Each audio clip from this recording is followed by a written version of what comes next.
Bonjour Luc Carvounas. Bonjour. François Hollande a rencontré Fidel Castro hier pendant près d'une heure à La Havane. Était-ce indispensable compte tenu de ce que représente Fidel Castro?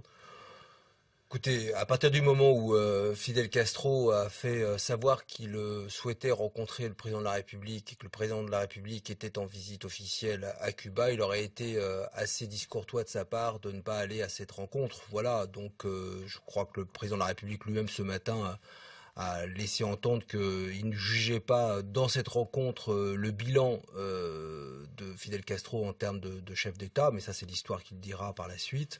Voilà, bon, c'est aussi une forme de courtoisie républicaine. Il était sur le sol cubain. Je ne pense pas qu'il aurait été de bonne loi qu'auraient dit alors les observateurs s'il n'avait pas répondu à cette invitation. Qu'est-ce qu'il représente à vos yeux, Fidel Castro? Il représente pour moi un chef d'État qui a un peu quand même été une forme de dictateur, on va dire ça comme ça, et qui a mis sous joug un peuple et qui aujourd'hui a soif de s'ouvrir sur le monde. On le voit avec les jeunes Cubains qui s'ouvrent sur les réseaux sociaux et Internet. Bon, voilà. C'est un pan de l'histoire de la guerre froide, c'est un pan de l'histoire qui est derrière nous aujourd'hui. Il nous faut avancer désormais avec Raúl Castro, avec Barack Obama qui est allé le rencontrer, avec François Hollande. La Commission européenne propose d'instaurer des quotas obligatoires d'accueil des réfugiés par les États membres de l'Union, quotas en fonction du PIB, de la population, du taux de chômage et du nombre de réfugiés déjà installés. Est-ce que ça n'est pas le genre d'idée qui fait détester l'Union européenne? Et non, je crois pas. Au contraire, l'Union européenne, aux yeux d'abord des Françaises et des Français, quand on en parle souvent comme d'une espèce de mastodonte économique. On parle beaucoup de chiffres et finalement de peu de politiques solidaires et généreuses. Oui, mais l'idée que les États n'auraient plus la souveraineté sur leur politique migratoire, vous croyez que ça, les peuples sont prêts à l'accepter?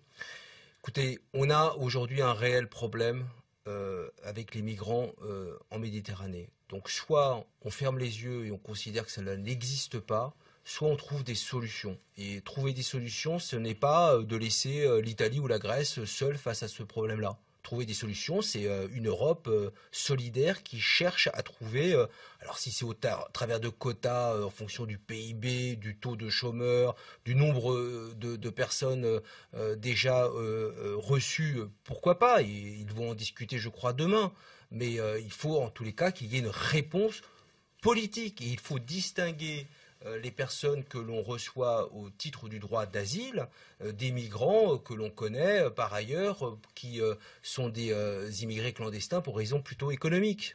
La France aujourd'hui, selon vous, elle fait suffisamment, trop peu ou trop?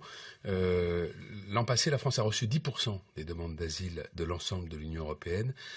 Seuls 21% des demandes ont obtenu une réponse favorable. En Allemagne, c'est 41%. En Suède, c'est 77%.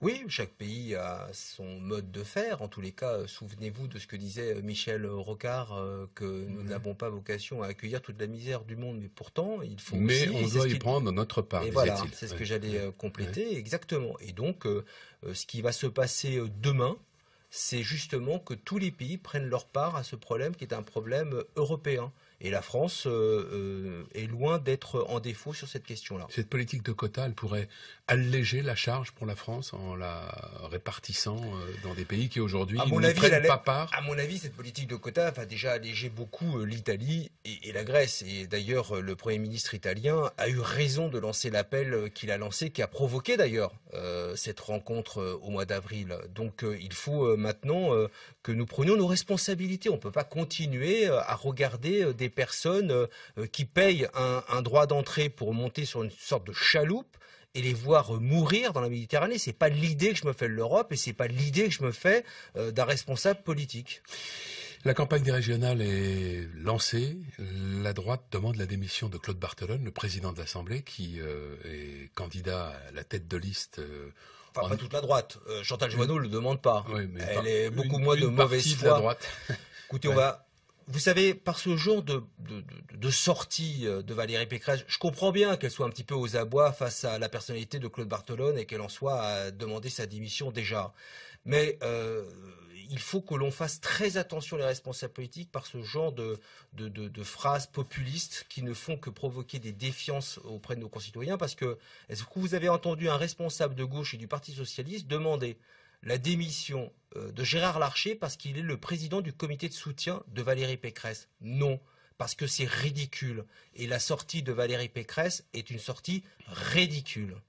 Ouais, l'arrivée de Claude Barthelone dans la bataille a surpris beaucoup de monde et a sans doute provoqué une forte amertume chez Jean-Paul Huchon. Je suis le patron d'une région de 12 millions d'habitants, a-t-il dit. J'ai gagné 3 fois la région, ne me traite pas comme une serpillière. Est-ce que c'est correct la manière dont les choses se sont passées à l'égard de Jean-Paul Huchon?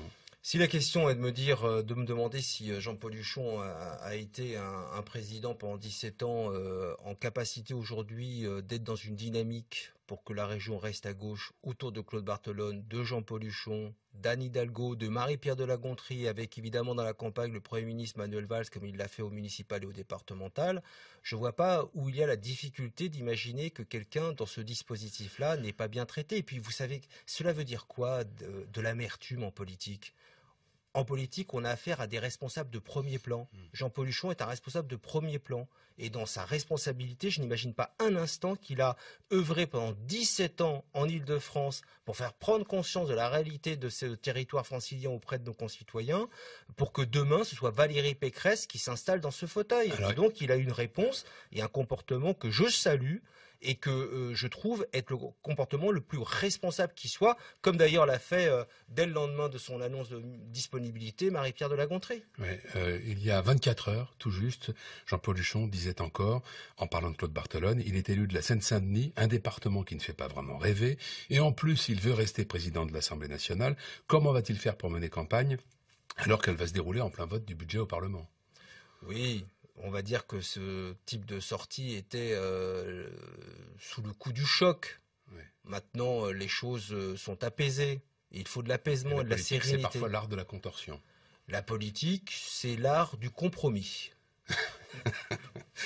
Une rencontre a eu lieu hier entre la direction du Parti socialiste et du Parti communiste. Vous y participiez. Une reprise de contact constructive, selon vous, des points de divergence très lourds, selon le Parti communiste, qui attribue à la politique du gouvernement la responsabilité des derniers rendez-vous électoraux. Est-ce que le rapprochement est tout de même possible, justement, dans la perspective des régionales? En tous les cas, c'est le sentiment que nous a donné Pierre Laurent et la délégation, alors qu'après les analyses d'Olivier d'Artigol soient souvent très dures. On en a l'habitude, mais somme toute, nous avons discuté plus d'une heure, une petite heure et demie. C'est important que les deux partis les plus importants de la gauche française continuent à dialoguer. Alors on peut avoir des divergences, à mon sens, et pour Jean-Christophe Cambadélis, il n'y a rien d'insurmontable, d'ailleurs on l'a démontré. Nous sommes en Île-de-France, vous parlez de l'Île-de-France, mais nous sommes partis au premier tour ensemble à Paris, au premier tour ensemble dans une grande majorité de nos départements et de nos villes. Donc oui, il y a des divergences au niveau national, il faut les reconnaître. Mais en tous les cas, pour ce qui est de nos politiques publiques telles que nous les menons depuis des années dans nos territoires, nous savons nous retrouver.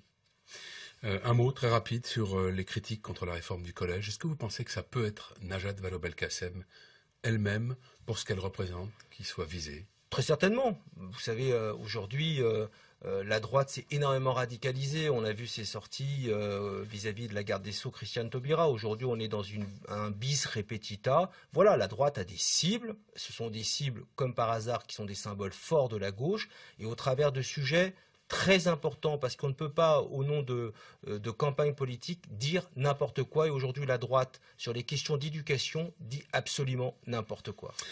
Merci Luc Carvounas. Merci. Bonne journée.